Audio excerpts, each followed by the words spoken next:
Quarta, a personalidade integral à consciência. O eu é o centro do ser, a própria essência da personalidade.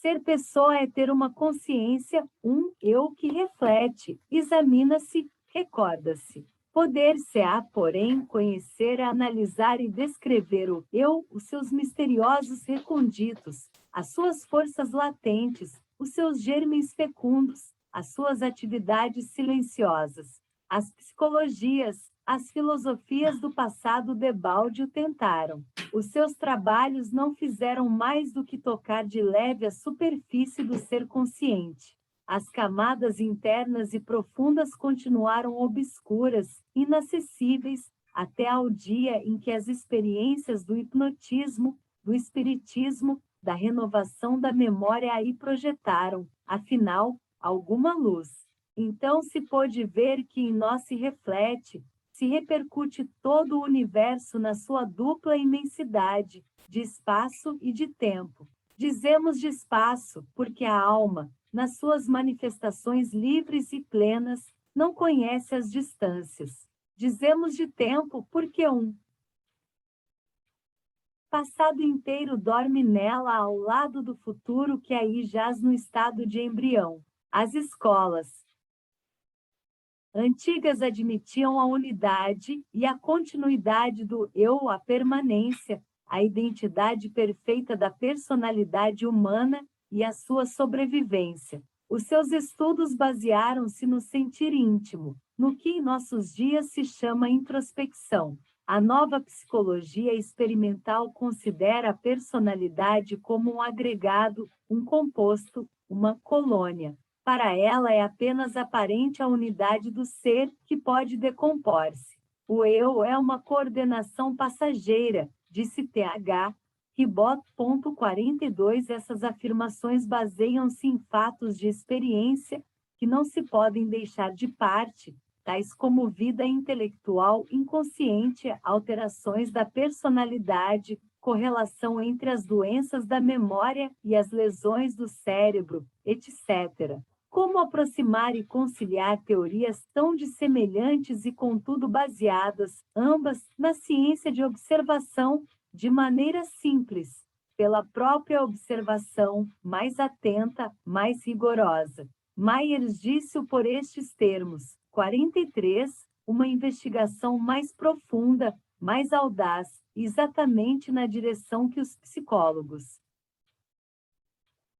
materialistas preconizam, mostra que eles se enganaram afirmando que a análise não provava a existência de nenhuma faculdade acima das que a vida terrestre, assim como eles a concebem, é capaz de produzir e o meio terrestre de utilizar. Porque, na realidade, a análise revela os vestígios de uma faculdade que a vida material ou planetária nunca poderia ter gerado e cujas manifestações implicam e fazem necessariamente supor a existência de um mundo espiritual. Por outro lado, e em favor dos partidários da unidade do eu, pode-se dizer que os dados novos são de natureza a fornecer às suas pretensões uma base muito mais sólida e uma prova presuntiva que se avantaja em força a todas as que eles poderiam ter imaginado, a prova, especialmente, de que o eu pode sobreviver, e sobrevive realmente, não só às desintegrações secundárias que o afetam no curso da sua vida terrestre, mas também a desintegração derradeira que resulta da morte corporal. Muito falta ao eu consciente de cada um de nós para poder compreender a totalidade da nossa consciência e das nossas faculdades. Existem uma consciência mais vasta e faculdades mais profundas, cuja maior parte se conserva virtual em relação à vida terrestre, das quais se desprenderam, por via de seleção, a consciência e as faculdades da vida terrestre, tais, consciência mais alta e faculdades mais profundas, de novo se afirmam em toda a plenitude depois da morte. Tenho sido, há cerca de 14 anos, levado lentamente a essa conclusão, que revestiu para mim a sua forma atual, em consequência de uma longa série de reflexões baseadas em provas, cujo número ia aumentando progressivamente. Em certos casos, vê-se aparecer em nós um ser muito diferente do ser normal, possuindo não só conhecimentos e aptidões mais extensas que as da personalidade comum, mas, além disso, dotado de modos de percepção mais poderosos e variados. Às vezes, até mesmo nos fenômenos de segunda personalidade, o caráter se modifica e difere por tal forma do caráter habitual que alguns observadores se julgaram na presença de um outro indivíduo. Cumpre fazer bem a distinção entre esses casos e os fenômenos de incorporações de espíritos. Os médiuns, no estado de desdobramento, de sonambulismo, emprestam às vezes o seu organismo a entidades do além, espíritos desencarnados que deles se servem para comunicar com os homens, mas, então, os nomes, as particularidades, as provas de identidade fornecidas pelos manifestantes não permitem confusão alguma. A individualidade que se manifesta difere radicalmente da do paciente. Os casos de G. Pelion 44 de Robert Hislop de Fourcade, etc., nos demonstram que as substituições de espíritos não podem ser confundidas com os casos de personalidade dupla. Sem embargo, o erro era possível. Com efeito, do mesmo modo que as incorporações de espíritos, a intervenção de personalidades secundárias é precedida de um sono curto. Estas surgem, as mais das vezes, num acesso de sonambulismo ou mesmo após uma comoção.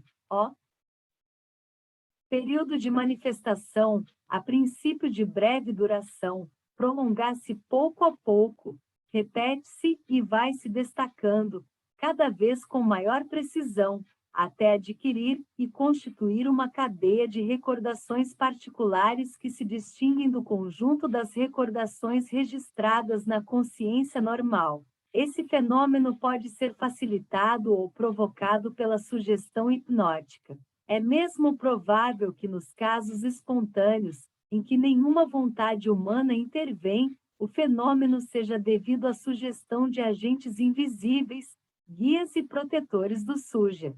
Exercem eles nesses casos, como veremos, a sua ação para um fim curativo, terapêutico. No caso célebre de Félida, estudado pelo Dr. Ason, 45 os dois estados de consciência ou variações da personalidade são nitidamente estabelecidos, quase todos os dias, sem causa conhecida ou sob o domínio de uma comoção.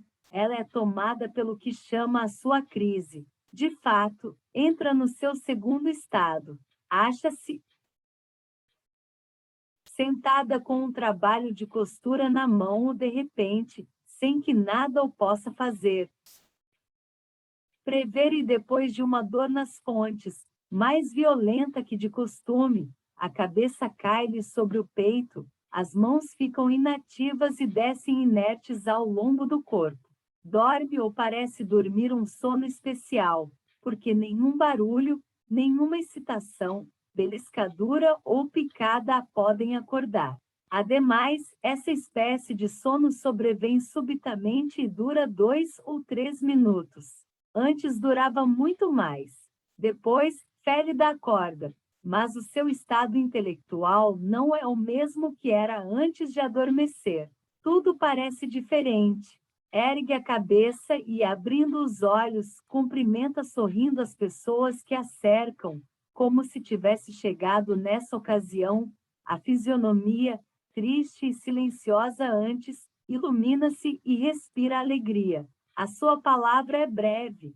Cantarolando, continua a obra de agulha que, no estado precedente, havia começado. Levanta-se. O seu andar é ágil e quase não se queixa das 1000 dores que, momentos antes, a faziam sofrer. Cuida dos arranjos domésticos, anda pela rua, etc. O seu gênio mudou completamente, de triste fez-se alegre. A sua imaginação está mais exaltada, o motivo mais insignificante a entristece ou alegra, de indiferente passou a uma sensibilidade excessiva. Nesse estado, lembra-se perfeitamente de tudo o que se passou nos outros estados semelhantes anteriores, e também durante a sua vida normal. Nessa vida, como na outra, as suas faculdades intelectuais e morais, posto que diferentes, acham-se incontestavelmente na sua integridade. Nenhuma ideia delirante, nenhuma falsa apreciação, nenhuma alucinação. Félida é outra, nada mais. Pode-se até mesmo dizer que nesse segundo estado, nessa segunda condição, como lhe chama Eniason, todas as suas faculdades parecem mais desenvolvidas e completas. Essa segunda vida, em que a dor física não se faz sentir, é muito superior à outra, principalmente pelo fato notável de, enquanto ela dura, Félida lembrar-se não só do que se passou durante os precedentes acessos, mas também de toda a sua vida normal, ao passo que, durante a vida normal, nenhuma lembrança tem do que se passou durante os acessos. Vê-se que aí não estão em jogo várias personalidades, mas simplesmente vários estados da mesma consciência. A relação subsiste entre esses diversos aspectos do ser psíquico. Pelo menos, o segundo estado, o mais completo, nada ignora do que fez o primeiro, ao passo que este não conhece o outro senão por ouvir dizer. O modo de existência N graus 2 trata o N graus 1 com algum desdém. Félida, no segundo estado, fala da rapariga estúpida do mesmo modo que nós mesmos o faríamos falando do menino desajeitado, do bebe trapalhão, que fomos em outro tempo. No caso de Louis Vivet, 46, achamo-nos na presença de um fenômeno de regressão da memória. O sujeito, sob a influência da sugestão hipnótica, revive todas as cenas da sua vida, como diz Myers, com a rapidez e a facilidade de imagens cinematográficas. Não só os estados mentais passados e esquecidos voltam à memória ao mesmo tempo que as impressões físicas dessas variações, mas também quando um estado mental passado esquecido é sugerido ao paciente, como sendo o seu estado atual, ele recebe imediatamente as impressões físicas correspondentes. Veremos mais adiante que, graças a experiências da mesma ordem, se tem podido reconstituir as excitações anteriores de certos pacientes com a mesma nitidez, o mesmo poder de impressões e sensações, o que nos levará a reconhecer que a ciência profunda do ser nos reserva muitas surpresas. Em Mary Reynolds 47 assistimos a uma transformação completa do caráter, que apresenta 3 fases distintas, uma caracterizada pelo desleixo e outra com disposições para a tristeza, tendendo a fundir-se num terceiro estado superior aos 2 precedentes. Outro caso fornecer-nos-á indicações preciosas sobre a natureza do segundo estado nas variações da personalidade. É o da senhorita R.L., observado pelo Dr. Dufay e publicado na Revue Scientifique, de 5 de julho de 1876. A senhorita R.L., diz o Dr. Dufay, apresenta 2 estados da personalidade. Tem perfeita consciência no segundo estado, que é o estado de sonambulismo, da acuidade surpreendente que adquirem os seus sentidos. A alma é mais sensível, a inteligência e a memória recebem também um desenvolvimento considerável. Pode contar os fatos mais insignificantes dos quais teve conhecimento em qualquer época, embora deles não se recorde quando volta ao estado normal. Não podemos passar em silêncio as observações da mesma natureza, feitas pelo Dr. Morton Prince em relação à senhorita Beauchamp. 48. Esta apresenta muitos aspectos da mesma personalidade, que se revelaram sucessivamente e foram sendo denominados, à medida que apareciam, B1, B2, B4, B5. B1 é a senhorita Beauchamp em estado normal, pessoa séria, reservada, escrupulosa em excesso. B2 é a mesma em estado de hipnose, com mais desembaraço, simplicidade e memória mais extensa. B4, que se revela mais tarde, distingue-se das precedentes por um estado completo de unidade harmônica e de equilíbrio normal, mas a quem faz falta a memória dos 6 últimos anos, em consequência de uma emoção violenta. Enfim, B5 que reúne, como em síntese, a memória dos estados já descritos. A originalidade desse caso consiste na intervenção, em meio desses diversos aspectos da personalidade da senhorita Beauchamp, de uma personalidade que lhe é completamente estranha, como nos parece. Trata-se de B3, que se diz chamar Célie, ser esperta, travessa, na verdade faceira, pregando-lhe peças repetidas, uma vida bem difícil. Célie adapta-se fisiologicamente muito mal aos órgãos da médium. Essa misteriosa Célie não poderia ser, segundo nós, senão uma entidade do espaço, conseguindo substituir-se no sono a pessoa normal e dispor, por um lapso de tempo, de um organismo cujo estado de equilíbrio está momentaneamente perturbado.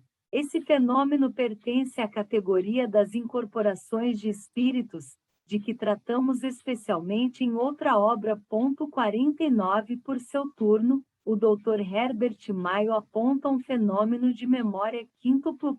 50. O estado normal do sujeito era interrompido por 4 variedades de estados mórbidos, dos quais ele não se recordava ao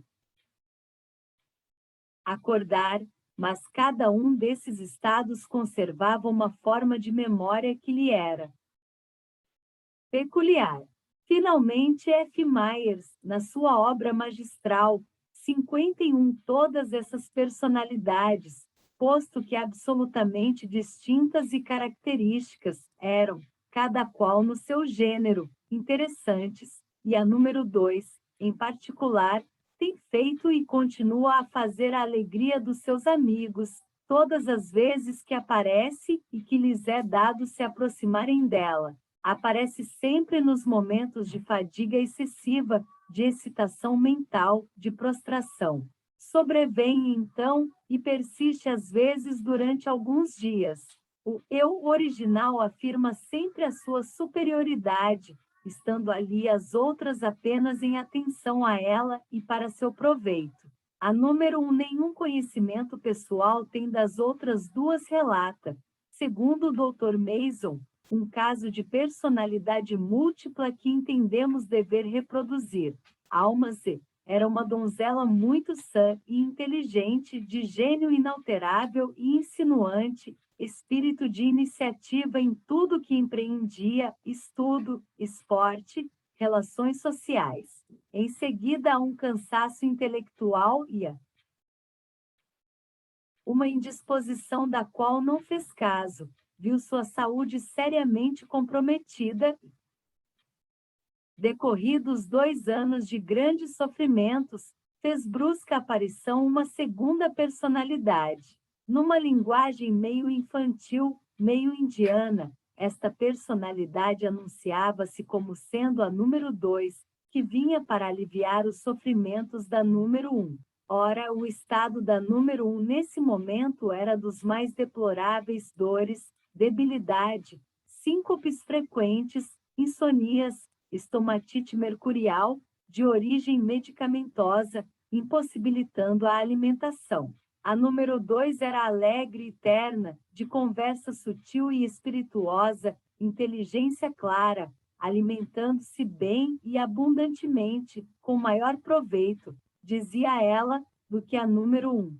A conversa, por mais aprimorada e interessante que fosse, nada deixava suspeitar dos conhecimentos adquiridos pela primeira personalidade.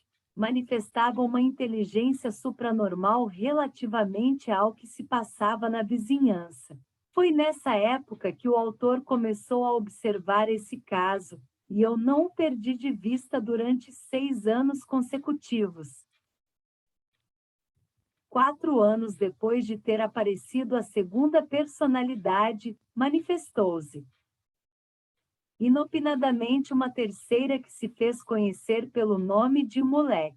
Era completamente distinta e diferente das outras duas e tomara o lugar da número 2, que esta ocupará por 4 anos. Personalidades, contudo, conhece-as bem, principalmente a número 2, pelas narrativas das outras e pelas cartas que muitas vezes delas recebe, e admira as mensagens sutis, espirituosas e muitas vezes instrutivas que lhe trazem essas cartas ou as narrativas dos amigos. Limitar-nos-emos à citação dos fatos que acabamos de transcrever para não nos alongarmos demais. Existem muitos outros da mesma natureza, cuja descrição o leitor poderá encontrar nas obras especiais. 52 A ciência materialista viu nesses fenômenos o que ela chama desintegrações, isto é, alterações e dissociações da personalidade. Os diversos estados da consciência aparecem algumas vezes tão distintos e os tipos que surgem são de tal modo diferentes do tipo normal, que tem levado a crer que se está em presença de várias consciências autônomas, em alternação no mesmo paciente. Acreditamos com Myers que nada disso sucede. Há aí simplesmente uma variedade de estados sucessivos coincidindo com a permanência do eu. A consciência é uma, mas se manifesta de diversos modos, de maneira restrita, na vida normal, enquanto está limitada ao campo do organismo, mais completa, mais extensa em estados de desprendimento e, finalmente, de maneira cabal, perfeita na ocasião da morte, depois da separação definitiva, como demonstram as manifestações e os ensinamentos dos espíritos. A desagregação é, pois, apenas aparente. A única diferença entre os estados variados de consciência é uma diferença de graus. Esses graus podem ser numerosos. O espaço que, por exemplo, medeia entre o estado de incorporação e a exteriorização completa no seu conjunto, esses fenômenos demonstram que, além do nível da consciência normal, fora da personalidade comum, existem em nós planos de consciência, camadas ou zonas dispostas de tal maneira que, em certas condições, se podem observar alternâncias nesses planos. Vê-se, então, emergirem e manifestarem-se, durante um certo tempo, atributos, faculdades que pertencem à consciência profunda, mas que não tardam a desaparecer para volverem ao seu lugar e tornarem a mergulhar na sombra e na inação. O nosso eu ordinário, superficial, limitado pelo organismo, não parece ser mais do que um fragmento do nosso eu profundo.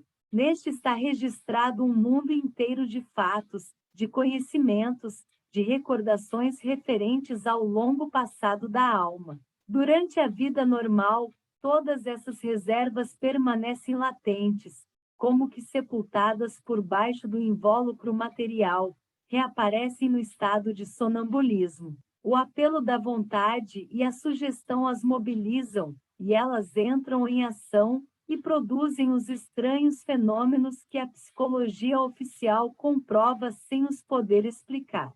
Todos os casos de desdobramento da personalidade, todos os fenômenos de clarividência, telepatia, premonição, aparecimento de sentidos novos e de faculdades desconhecidas, todo esse conjunto de fatos, cujo número aumenta e constitui já um grandíssimo amálgama, deve ser atribuído à intervenção das forças e recursos da personalidade oculta. O estado de sonambulismo que permite a sua manifestação não é um estado regressivo ou mórbido, como julgaram certos observadores. É, antes, um estado superior e, segundo a expressão de Myers, evolutivo. É verdade que o estado de degenerescência e enfraquecimento orgânico facilita, em alguns pacientes, o afloramento das camadas profundas do eu, o que é designado pelo nome de histeria. Tudo o que, de um modo geral, deprime o corpo físico, favorece, convém notar, o desprendimento, a saída do espírito.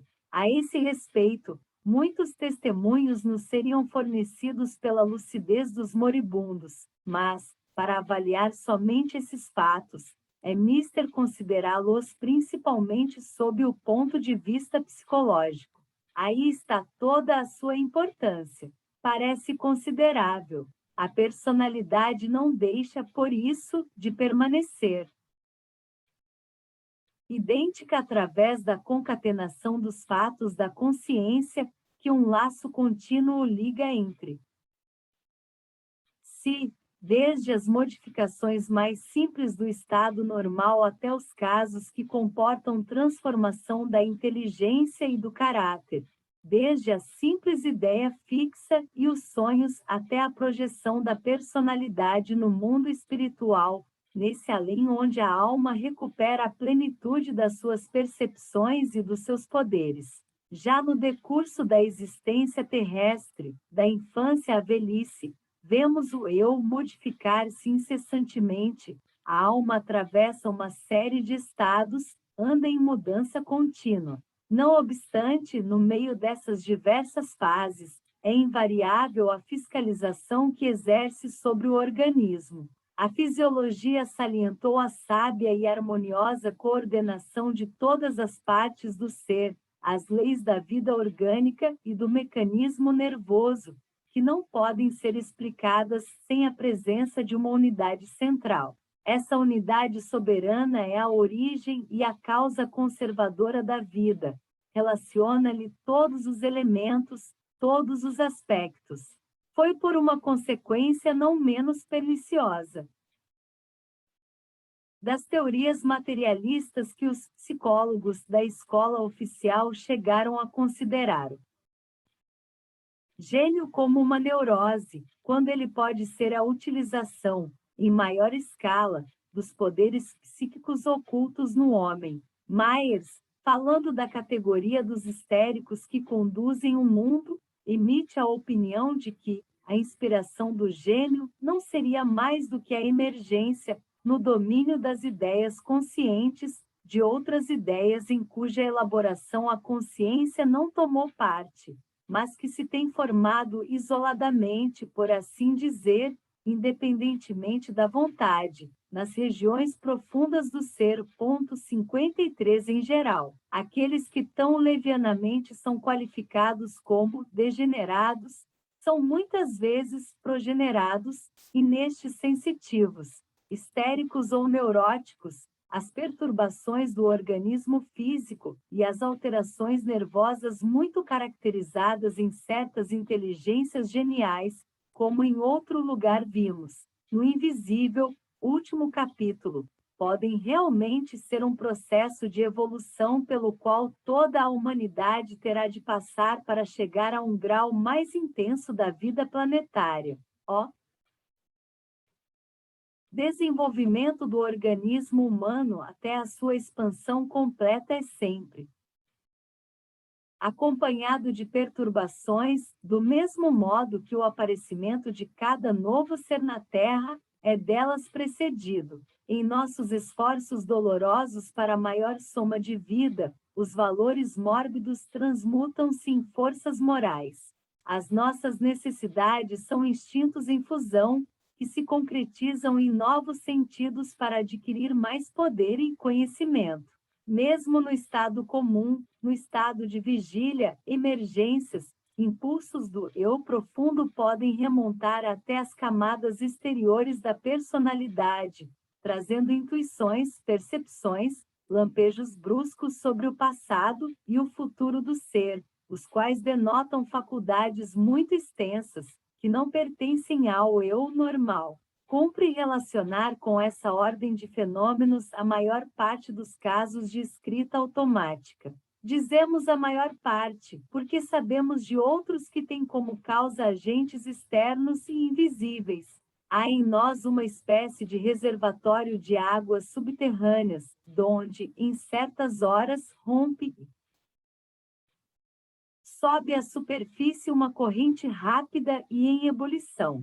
Os profetas, os mártires de todas as religiões, os missionários, os inspirados, os entusiastas de todos os gêneros e de todas as escolas conheceram esses impulsos surdos e poderosos, que nos têm brindado com as maiores obras que hão revelado aos homens a existência de um mundo superior. Vê a alma e os diferentes estados do sono. O estudo do sono fornece-nos indicações de grande importância sobre a natureza da personalidade. Em geral, não se aprofunda muito o mistério do sono. O exame atento desse fenômeno, o estudo da alma e da sua forma fluídica durante a parte da existência que consagramos ao descanso, conduzir-nos a uma compreensão mais alta das condições do ser na vida do além. O sono possui não só propriedades restauradoras que a ciência não pôs no devido relevo, mas também um poder de coordenação e centralização sobre o organismo material. Pode, além disso, acabamos de o ver, provocar uma ampliação considerável das percepções psíquicas maior. Intensidade do raciocínio e da memória. Que é então o sono? É simplesmente o desprendimento da alma, que sai do corpo. Disse, o sono é irmão da morte. Essas palavras exprimem uma verdade profunda. Sequestrada na carne no estado de vigília, a alma recupera, durante o sono, a sua liberdade relativa, temporária, e ao mesmo tempo o uso dos seus poderes ocultos. A morte será a sua libertação completa, definitiva. Já nos sonhos, vemos os sentidos da alma, esses sentidos psíquicos, dos quais os do corpo são a manifestação externa e amortecida, entrar em ação. 54 à medida que as percepções externas se enfraquecem e apagam. Quando os olhos estão fechados e suspenso o ouvido, outros meios mais poderosos despertam nas profundezas do ser. Vemos e ouvimos com os sentidos internos. Imagens, formas, cenas à distância sucedem-se e desenrolam-se. Travam-se conversas com pessoas vivas ou falecidas. Esse movimento, muitas vezes incoerente e confuso no sono natural, adquire precisão e aumenta com o desprendimento da alma no sono provocado, no transe de sonambulismo e no êxtase. Às vezes, a alma afasta-se durante o descanso do corpo e são as impressões das suas viagens, os resultados das suas indagações, das suas observações que se traduzem pelo sonho. Nesse estado, um laço fluídico ainda liga ao organismo material e, por esse vínculo sutil, espécie de fio condutor, as impressões e as vontades da alma podem transmitir-se ao cérebro.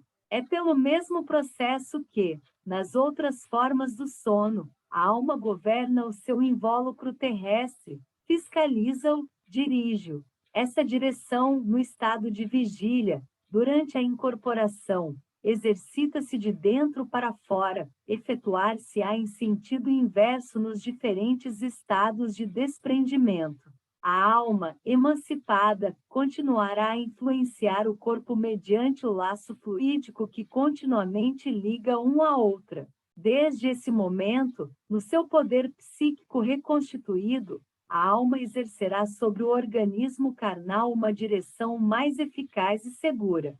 A marcha dos sonâmbulos à noite, em lugares perigosos e com inteira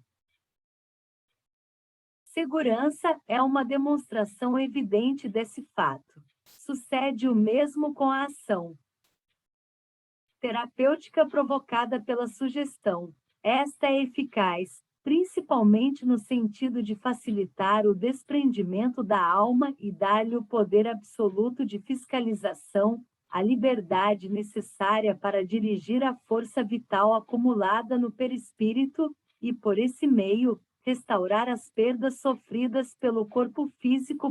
55 Comprovamos esse fato nos casos de personalidade dupla. A segunda personalidade, mais completa, mais integral que a personalidade normal, substitui-a para um fim curativo, por meio de uma sugestão exterior, aceita e transformada em autossugestão pelo espírito do suja. Com efeito, este nunca abandona os seus direitos e poderes de fiscalização. Assim, como disse Myers, não é a ordem do hipnotizador, mas antes a faculdade do paciente que forma o nó da questão. 56 O sábio professor de Cambridge disse mais. 57 O fim único de todos os processos hipnogênicos é dar energia à vida, é alcançar mais rápida e completamente resultados que a vida abandonada a si mesma só realiza lentamente e de forma incompleta. Por outros termos, o hipnotismo é a aplicação, num grau mais intenso, das energias reparadoras que entram em jogo no sono natural. A sugestão terapêutica é a arte de libertar o espírito do corpo, de abrir-lhe uma saída pelo sono e permitir-lhe que exerça com plenitude os seus poderes sobre o corpo doente.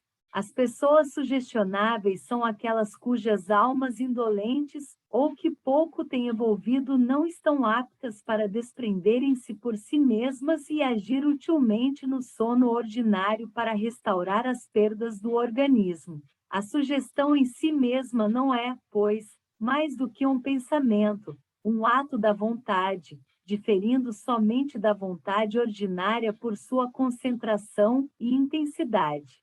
Em geral, os nossos pensamentos são múltiplos e hesitantes. Nascem e passam, ou então, quando coexistam em nós, chocam-se e confundem-se. Na sugestão, o pensamento e a vontade fixam-se num ponto único, ganham em poder o que perdem em extensão, por sua ação, que se torna mais penetrante e mais incisiva, provocam no sujo o despertar de faculdades não utilizadas no estado normal. A sugestão torna-se, então, uma espécie de impulso, de alavanca que mobiliza a força vital e dirige-a para o ponto onde ela tem de operar. A sugestão pode exercer-se tanto na ordem física, por uma influência direta sobre o sistema nervoso, quanto na ordem moral, sobre o eu central e a consciência do suja. Bem empregada, constitui ela um meio muito apreciável de educação, destruindo as tendências ruins e os hábitos perniciosos. A sua influência sobre o caráter produz, então, os mais felizes resultados. 58 Voltemos ao sono ordinário e ao sonho. Enquanto o desprendimento da alma é incompleto, as sensações, as preocupações da vigília e as recordações do passado misturam-se com as impressões da noite. As percepções registradas pelo cérebro desenrolam-se automaticamente, em desordem aparente, quando a atenção da alma está desviada do corpo e deixa de regular as vibrações cerebrais. Daí a incoerência da maior parte dos sonhos, mas, à medida que a alma se desprende e se eleva, a ação dos sentidos psíquicos torna-se predominante e os sonhos adquirem lucidez e nitidez notáveis, clareiras cada vez mais largas, vastas perspectivas abrem-se no mundo espiritual, verdadeiro domínio da alma e lugar do seu destino. Nesse estado, ela pode penetrar as coisas ocultas e até os pensamentos e os sentimentos de outros espíritos. 59 Durante o sono, a alma pode, segundo as necessidades do momento, aplicar-se a reparar as perdas vitais causadas pelo trabalho cotidiano e regenerar o organismo adormecido, infundindo-lhe as forças tiradas do mundo cósmico ou, quando está acabado esse movimento reparador, continuar o curso da sua vida superior, pairar sobre a natureza, exercer as suas faculdades de visão à distância e penetração das coisas. Nesse estado de atividade há em nós uma dupla vista, pela qual pertencemos, ao mesmo tempo, a dois mundos, a dois planos de existência. Uma está em relação com o tempo e o espaço, como nós os concebemos em nosso meio planetário com os sentidos do corpo. É a vida material ou a outra, mediante os sentidos profundos e as faculdades da alma. Liga-nos ao universo espiritual e aos mundos infinitos. No decurso da nossa existência terrestre, é principalmente quando dormimos que essas faculdades podem exercer-se e entrar em vibração as potências da alma. Esta torna a pôr-se em contato com o universo invisível, que é a sua pátria e do qual estava separada pela carne. Retempera-se no seio das energias eternas para continuar, quando desperta, a sua tarefa penosa e obscura. Independente vive já antecipadamente a vida livre do espírito, porque essa vida, que é uma continuação natural da existência planetária, espera-a depois da morte, devendo a alma prepará-la não somente com as suas obras terrestres, mas também com as suas ocupações quando desprendida durante o sono. É graças ao reflexo da luz do alto, que cintila em nossos sonhos e ilumina completamente o lado oculto do destino, que podemos entrever as condições do ser no além. Se nos fosse possível abranger com o olhar toda a extensão de nossa existência, reconheceríamos que o estado de vigília está longe de constituir-lhe a fase essencial, o elemento mais importante. As almas que de nós cuidam servem-se do nosso sono para exercitar-nos na vida fluídica e no desenvolvimento dos nossos sentidos de intuição. Efetuase, então, um trabalho completo de iniciação para os homens ávidos de se elevarem. Os vestígios desse trabalho encontram-se nos sonhos.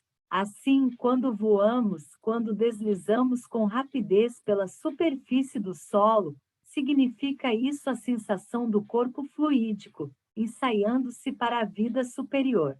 Sonhar que subimos sem cansaço, com facilidade surpreendente, através do espaço, sem embaraço nem medo, ou então que estamos pairando por cima das águas, atravessar paredes e outros obstáculos materiais sem ficarmos admirados de praticar atos que são impossíveis enquanto estamos acordados. Não é a prova de que nos tornamos fluídicos pelo desprendimento? Tais sensações, tais imagens que comportam completa inversão das leis físicas que regem a vida comum, não poderiam vir ao nosso espírito se não fossem resultado de uma transformação do nosso modo de existência. Na realidade, já não se trata aqui de sonhos, mas de ações reais praticadas em outro domínio da sensação e cuja lembrança se insinuou na memória cerebral. Essas lembranças e impressões nolo demonstram bem. Possuímos dois corpos, e a alma, sede da consciência, fica ligada ao seu invólucro sutil, enquanto o corpo material está deitado e em completa inércia. Apontemos, todavia, uma dificuldade. Quanto mais a alma se afasta do corpo e penetra nas regiões etéreas, tanto mais fraco é o laço que os une, tanto mais vaga a lembrança ao acordar. A alma paira muito longe na imensidade e o cérebro deixa de registrar as suas sensações. Daí resulta não podermos analisar os nossos mais belos sonhos. Algumas vezes, a última das impressões sentidas no decurso dessas peregrinações noturnas subsiste ao despertar. E se, nesse momento, tivermos o cuidado de fixá-la fortemente na memória, pode ficar lá. Gravada. Tive, uma noite, a sensação de vibrações percebidas no espaço, as últimas notas de uma melodia suave e penetrante, e a lembrança das derradeiras palavras de um cântico que findava assim, a céus inumeráveis. Às vezes sentimos, ao acordar, a vaga impressão de poderosas coisas entrevistas, sem nenhuma lembrança determinada. Essa espécie de intuição, resultante de percepções registradas na consciência profunda, mas não na consciência cerebral, persiste em nós durante certo tempo e influencia os nossos atos. Outras vezes, essas impressões traduzem-se nitidamente no sonho. Eis o que a respeito diz Myers. 60. O resultado permanente de um sonho é muitas vezes de tal ordem que nos mostra claramente que o sonho não é o efeito de uma simples confusão com lembranças avivadas da vida passada, mas que possui um poder inexplicável que lhe é próprio e que ele tira, semelhante nisso à sugestão hipnótica, das profundezas da nossa existência, a que a vida de vigília é incapaz de chegar. Desse gênero, 2 grupos de casos. A que, pela clareza com que se patenteiam, facilmente podem ser reconhecidos, um deles. Principalmente em que o sonho acabou por uma transformação religiosa decidida, e o outro em que o sonho foi o ponto de partida de uma ideia obsidente ou de um acesso de verdadeira loucura. Esses fenômenos poderiam explicar-se pela comunicação, no sonho, da consciência superior com a consciência normal, ou pela intervenção de alguma inteligência elevada que julga, reprova, condena o proceder do sonhador, ocasionando-lhe perturbação e um salutar receio. A obsessão pode também exercer-se por meio do sonho até a ponto de causar perturbação mental ao despertar. Terá como autores espíritos malfazejos, a quem o nosso procedimento no passado e os danos que lhes causamos deram domínio sobre nós. Insistimos também na propriedade misteriosa que tem o sono de fazer-nos senhores, em certos casos, de camadas mais extensas da memória. A memória normal é precária e restrita, não vai além do círculo estreito da vida presente do conjunto dos fatos, cujo conhecimento é indispensável por causa do papel que se tem de desempenhar na Terra e do fim que se deve alcançar. A memória profunda abrange toda a história do ser desde a sua origem, os seus estádios sucessivos, os seus modos de existência, planetários ou celestes. Um passado inteiro, feito de recordações e sensações, esquecido, ignorado no estado de vigília, está gravado em nós. Esse passado só desperta quando o espírito se exterioriza durante o sono natural ou provocado. Uma regra conhecida de todos os experimentadores é que, nos diferentes estados do sono, à medida que se vai ficando a maior distância do estado de vigília e da memória normal, tanto mais a hipnose é profunda, tanto mais se acentua a expansão, a dilatação da memória. Myers confirma o fato nos seguintes termos. 61. A memória mais distanciada da vida de vigília é a que mais vasto alcance tem, é a que mais profundo poder exerce sobre as impressões acumuladas no organismo. Por mais inexplicável que esse fenômeno se tenha apresentado aos observadores que com ele depararam sem possuírem a decifração do enigma, é certo que as observações independentes de centenas de médicos e de hipnotizadores atestam a sua realidade. O exemplo mais comum é fornecido pelo sono hipnótico ordinário. O grau de inteligência que se manifesta no sono varia segundo os sujeitos e as épocas, mas todas as vezes que esse grau é suficiente para autorizar um juízo, achamos que existe durante o sono hipnótico a memória considerável, que não é necessariamente uma memória completa ou razoável do estado de vigília, ao passo que na maior parte dos sujeitos acordados, salvo o caso de uma injunção especial dirigida ao eu hipnótico, nenhuma lembrança existe que se relacione com o estado de sono. O sono ordinário pode ser considerado como ocupando uma posição que está entre a vida acordada e o sono hipnótico profundo, e parece provável que a memória pertencente ao sono ordinário liga-se, por um lado, à que pertence à vida de vigília, e pelo outro, a que existe no sono hipnótico. Realmente assim é, estando os fragmentos da memória do sono ordinário intercalados nas duas cadeias.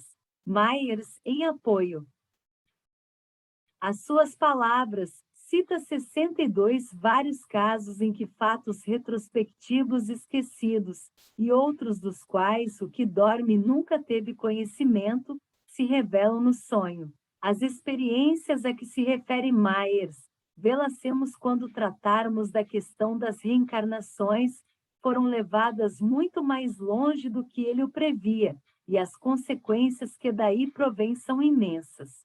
Não só tem sido possível, pela sugestão hipnótica, reconstituir as menores recordações da vida atual, desaparecidas da memória normal dos sujeitos, mas também reatar o encadeamento das suas vidas passadas, já interrompido, ao mesmo tempo em que uma memória mais vasta e mais rica, vemos aparecer no sono faculdades que são muito superiores a todas as que desfrutamos no estado de vigília. Problemas estudados em vão, abandonados como insolúveis, são resolvidos no sonho ou no sonambulismo. Obras geniais, operações estéticas da ordem mais elevada, poemas, sinfonias e hinos fúnebres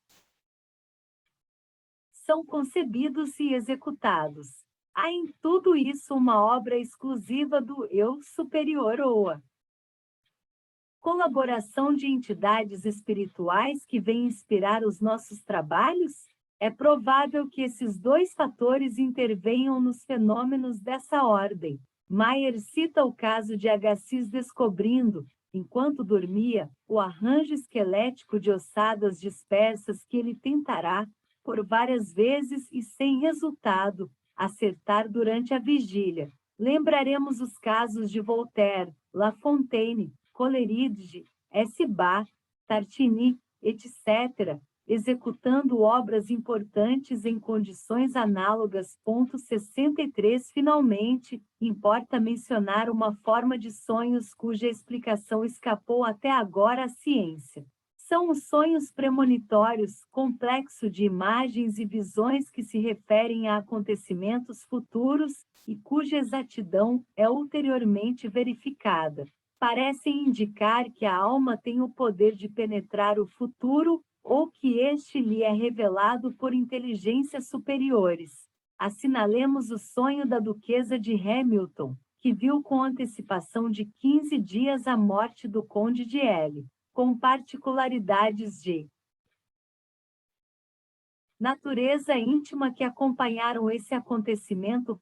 64 Um fato da mesma natureza foi publicado pelo Progressive Thinker de Chicago, a 1 graus de novembro de 1913. Um magistrado de Hauser, M. Reed, morreu imediatamente em consequência de uma guinada do automóvel em que viajava. Seu filho, de 10 anos de idade, tinha tido, por 2 vezes seguidas, a visão dessa catástrofe em todos os seus pormenores. Apesar dos avisos e das súplicas de sua mulher, Emiride achou que não devia renunciar ao projetado passeio, em que veio a encontrar a morte, nas circunstâncias idênticas às percebidas no sonho da criança. M. Henry de Parville, no seu folhetim científico do Journal des Débats, maio de 1904, refere um caso afiançado por testemunhos dignos de fé, uma senhora, cujo marido desapareceu sem deixar vestígios e que ela não pôde descobrir apesar de todas as pesquisas a que procedeu, teve um sonho. Um cãozinho que por muito tempo havia vivido na sua companhia, mas que o marido levará, aparece-lhe, dá latidos de alegria e cobre-ade. Carícias. Instala-se-lhe ao pé, não tira os olhos dela depois, passado um momento. Levanta-se e começa a arranhar a porta. Está feita a sua visita e precisa ir-se embora. Ela abre-lhe a porta e, no sonho, segue o animal, que se afasta, correndo. Corre também atrás dele e, passado algum tempo, o vê entrar numa casa, cujo andar térreo é ocupado por um café. A rua, a casa e o bairro gravam-se-lhe na memória, que conserva a recordação de tudo isso depois de acordada.